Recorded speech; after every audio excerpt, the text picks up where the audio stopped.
Hello students, welcome to my channel and please take a moment to subscribe to my channel if you want to gain full concept of any topic you want.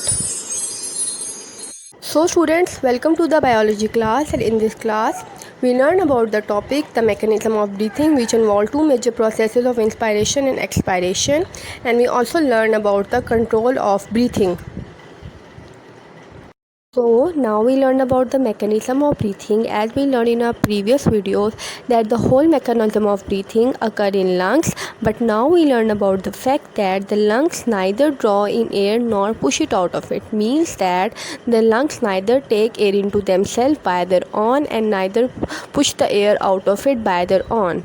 But there are three organs that are involved in this process, and there are diaphragm, abdominal muscles and the intercostal muscles are involved in the expansion and the contraction of the lungs.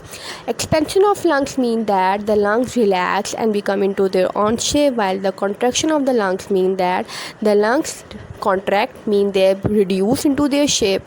Diaphragm is a large dome of skeletal muscle. The large dome mean that they're like a dome shape or they're in a semicircle shape, and they are made up of skeletal muscles that separates the thoracic cavity from the abdominal cavity. Thoracic cavity is the cavity of the chest and the abdominal cavity is the cavity of our abdomen. There are two pairs of the intercostal muscle between each pair of rib. The intercostal muscle between each pair of ribs mean that there are between the two strips of ribs there are intercostal muscles. As you can see in the diagram, above are the external intercostal muscle and lower are the internal intercostal muscles, and they act in the opposite directions. So now we learn about the two processes through which the breathing process occur, and that two processes are inspiration and expiration. Inspiration means the taking in air into the lungs, and expiration means the air moving out of the lungs. So first of all, let you know that the inspiration and expiration are totally opposite to each other. So whatever will happen in inspiration will occur opposite in expiration. So inspiration is the taking in air and it's the active phase of breathing. Means that in this process the air enter into the lungs. As a result, the diaphragm contract and become less dome shaped. This means that whenever the anything contract, it reduces into the shape. So here the diaphragm contracts, so it become less dome shaped. The external intercostal muscle contract and the internal intercostal muscles relax, and as a result the rib cage move upward and in forward direction. The inner space of thoracic cavity increases. Thoracic cavity is the cavity of chest and its space increases. As a result, the pressure in thorax and hence is the lungs is reduced than the atmospheric pressure.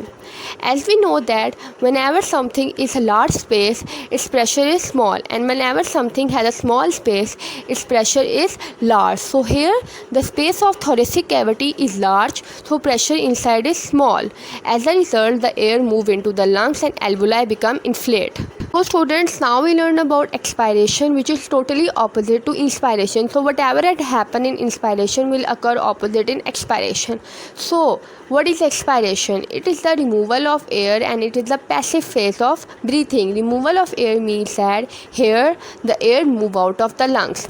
Here the diaphragm relax. This means that it become into their own shape, so that it become more dome shape. The external intercostal muscle relax and the internal intercostal muscle contract.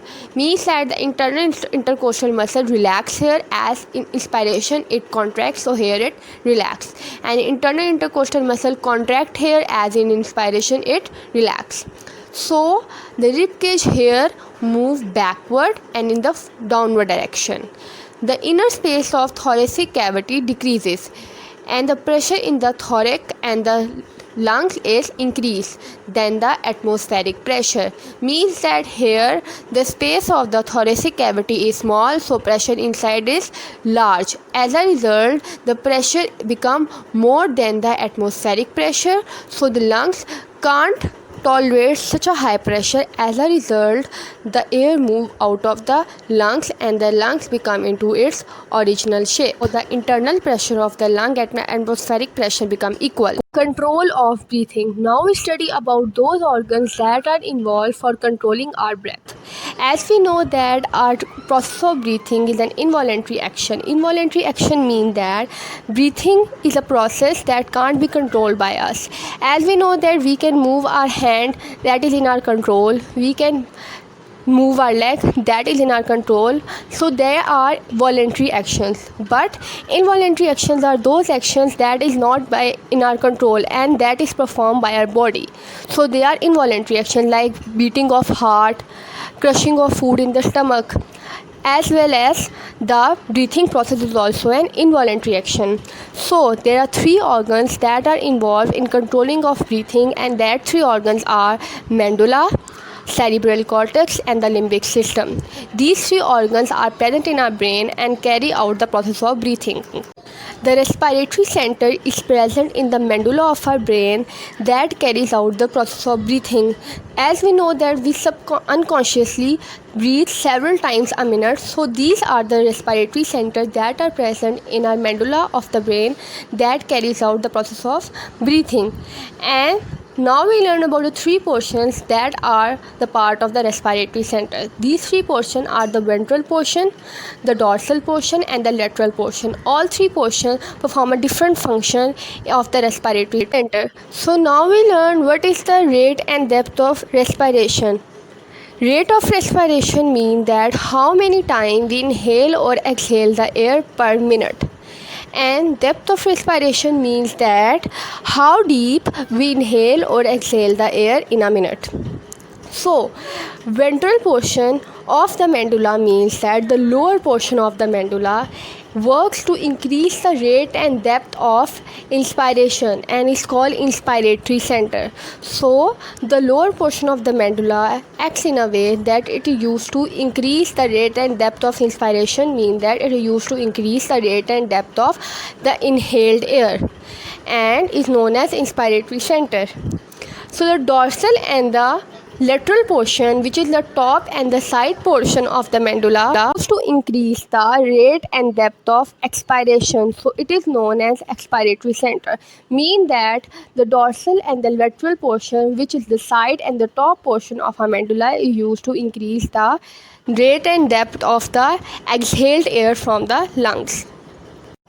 The second portion is the cerebral cortex of the brain, which is used to consciously and subconsciously increase and decrease the rate and depth of respiration. Mean that when we are conscious of our breath, like when we are taking deep breaths to refresh our brain, and unconsciously we usually breathe. So the third portion is the limbic system. The limbic system of our brain are used to control the emotions and the memory that are present in our brain. So the emotions also act in a way to increase and decrease the rate and depth of respiration. Means that when we are happy or when we are excited, our rate of respiration increases, or when we are sad, our depth of respiration increases.